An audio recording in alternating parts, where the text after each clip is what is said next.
What's up, guys? Welcome back to the channel. We have a little update for you guys on the W123 LS swap. So I got the engine apart a little bit. I pulled the cylinder heads off. I'll throw that in this video. Somehow that whole time I was recording that, it didn't record sound for I don't know what reason, but so I'm just gonna turn that into a little time lapse and shove it in this video right after this. But yeah, basically I got the engine apart and it actually looks really good. There's you can still kind of see the cross hatching on the cylinder walls, and there's no big lips up top over here, which is good. I actually had a V8 friend kind of inform me that these engines like to make a lip up top. I think probably where the cylinder stops, where the piston stops, but said this one looks very good still, so that's nice. I gotta get it up off of this tire and take the front cover off and the starter and all that stuff in the back.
There's really not much left to take apart on the block. I still got to pull the oil pan, and then obviously get the crank out and the pistons. But I will be getting it hot tanked, and it looks like I'm gonna need to. So this engine looks like it's out of a 99 to 2000 because it's got the iron heads, and apparently with those you can't run a T56 trans because the crank is 400 thousandths longer, because those models never came with a manual option, and then in 2001 or in 2000 through 2000 and a half or whatever, they changed it to make because they added a manual version in I don't know what car, but and then so the cranks got 400 thousandths shorter, and they used a spacer for the automatic vehicles on the crank. So actually, if you guys know anything about putting a T56 to this engine, please give me some advice, because from what I'm reading online, The LT1 T56, and this engine should have the right spacing with that longer crank to be able to run. I think it should fit. So I'm not sure because you know, from what I've been reading, if you have a LT1 T56, you normally you would just convert it to an LS1 bell housing and an LS1 clutch assembly. It's got a different style, but since this is technically the same spacing as the LT1, the engine, and the trans is meant for an LT1, I think the only difference is I would have to find a flywheel that has the bolt pattern of the LQ4 and then the spacing, I guess, of the LT1, and I think that would work also, which would probably be a lot cheaper option to do than to swap the crank, the front plate on the trans, put a LS1 bell housing on it, and then still have to buy a flywheel and you know, a clutch that would work. So that's where I'm kind of at. So if you know anything about this, please give me some advice down in the comment section. Let me know what I need. I think, like I said, I think I could just run the right flywheel and everything else should work, but I'm not sure. So I've never obviously done this before. This is my first Chevy V8 build, or a V8 build in general. So yeah, but we actually got some parts, well, a part that came in from Latvia, which is a brake pedal and clutch pedal assembly. Obviously this car was an automatic, so I needed a clutch pedal thingamajigger. So there it is here. Maybe I'll clean, I don't know, depending on how clean I want to make this car, I might sand this rust down and clean it up and just spray paint it or something before I put it in. But yeah, so we got a clutch pedal now, so we got some sort of progress. The progress is very slow with this car, obviously, because I just don't have the money to build this thing right now. I need to so what I need to start putting this engine in this car is I need to get the Ford Mustang 2 front suspension with the cross member. That way I could cut all this crap out and just weld the cross member in out of the Ford, and the little spring mounts, which would, the reason that I'm going to run the Ford suspension is that it's going to give me a lot more room in the engine bay, and that way we're going to have a rack and pinion setup versus the steering box that's in this thing now, which is also very beneficial for room, to give me some room for the V8, and obviously for these cars there's no aftermarket, well there might be, but I don't even want to look into it. Aftermarket brake setups, you know, all that good stuff, it's very hard to find for this old Mercedes, but the Mustang does have a lot more aftermarket support, so that's why I'm going with that. And then I guess I've decided that for the rear suspension, instead of just running a Ford diff, I was going to just run a diff out of a 16 Mustang, just make it fit in there, and then just run a custom drive shaft. I think I've decided that I'm actually just going to get a 2016 Mustang rear subframe with all the suspension parts, shocks, everything, and just make it fit into here. That way I don't have to get custom axles. Again, there's more support for aftermarket applications like brakes, springs, air ride, everything is much more readily available for the Mustang than it is for this car. And it would give me a wider stance, and like I said, I don't have to do aftermarket axles. And since I do want to do a wide body on this car, the wider stance would just be perfect, so I don't have to run wheel spacers. I could just throw that in and call it a day. And I was thinking I have to fabricate either the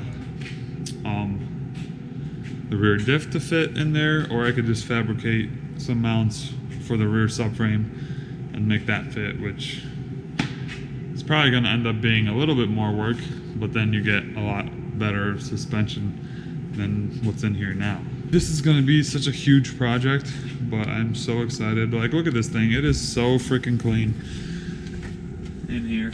Let me get a flashlight. Like, look at the back of the seats. This is the seats in this thing. Just how clean is that? That is... So that was the underneath of the seats. That is just ridiculously clean. Like, it just looks like it just came out of the freaking factory. But yeah, so here's the inside of the trunk. As you can see, again, it is very, very clean.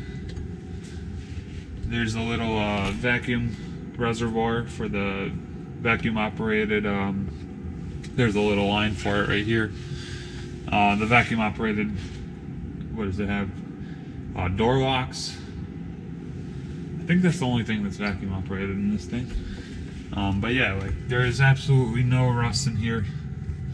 Very, very clean, which is why, you know, I don't want to throw this car away. I want to make it something super nice. Another thing I'm thinking about is electricals, wiring. I'm already going to convert it to just power door locks, or maybe I just won't have power door locks at all. But I am going to be just getting rid of that whole vacuum setup that it's got. So I was thinking about just wiring up some power door locks for this. It's already got power windows, but I'm thinking about, all right, so if I have a standalone and an LS harness up front, then all I really need to work in this car is headlights, brake lights, and the windows, doors, and I mean, there's a couple things on the dash, but I'm gonna be just running a digital dash with the harness, the LS swap harness. So I'm thinking I might just ditch all of these electronics, all these wires, and just run my own wiring harness to the taillights, to the door locks, to the windows, headlights, windshield wipers, and then maybe the blower motor. Not going to be driving this car in the winter, so I'm not too worried about heat. I don't think that I'm going to have AC, so that's out of the question. So I really don't have much that I would have to wire in, you know, so that's what I'm thinking. Just ditch all this wiring, because this is just a mess. You know, I can't really, I mean, I could probably go through it and cut out what I don't want, but I think that's going to take at least as much time as it would just to throw new relays, run the headlights, run the taillights, and that's it. There it is. That's the plan for the Mercedes. It's a very, very cool car. They're not worth much money. You can get one of these bad boys for $1,500 in decent condition that would run and drive forever, because these are dumb reliable. But I think once we get that wide body, if you want to know what I'm talking about, I actually had a guy, well, I sketched up what I kind of had in mind, and then I went ahead and had a guy on Instagram render up a little rendering of the car with the wide body, and it just looks so freaking cool. The only thing I will say I don't like in the render, that rear lip that he put on it, and I don't think I'm going to run the side skirts. I kind of want to leave the bottoms of the card just the way they are. I think that would look super cool. Probably tuck the bumpers, and then just make it super wide. Now that's going to be so freaking cool. So if you want to check that out, I'll put the Instagram in the description to the video down below. So go ahead and click on that. It's a really cool idea. So that's exciting. It is going to take a lot of time to do, but I mean it requires modifying the rear door, quarter panel, front fender. You know, it's going to be a lot of metal work. So, but it's going to be definitely going to be something super cool for you guys, and you know, hopefully this thing will turn out really nice. I'll probably just end up keeping it forever. So, well, I hope you guys enjoyed this video. I wish I would have had the sound from when I took apart the 6.0. I tried to kind of give you guys some tips and pointers for taking apart an engine, but that's all gone. All right, guys, thank you so much for watching. We'll see you in the next video. Next video is probably going to be actually a super cool video that we worked with one of our friends who's got some sort of I don't even know what that word is. He's good at making videos, we'll put it that way, and it's a really cool thing that he did for us. So hopefully we can work with him a little more in the future. But yeah, guys, thank you so much for watching. Subscribe to the channel. We are going to be posting hopefully more videos on this Mercedes build here, as well as other stuff that we have coming into the shop. So yeah, we'll see you in the next video. Please like the videos, subscribe to the channel obviously, and share it with your friends, and let's get something going with this project, because I can't do it alone, guys. Thank you so much. Peace.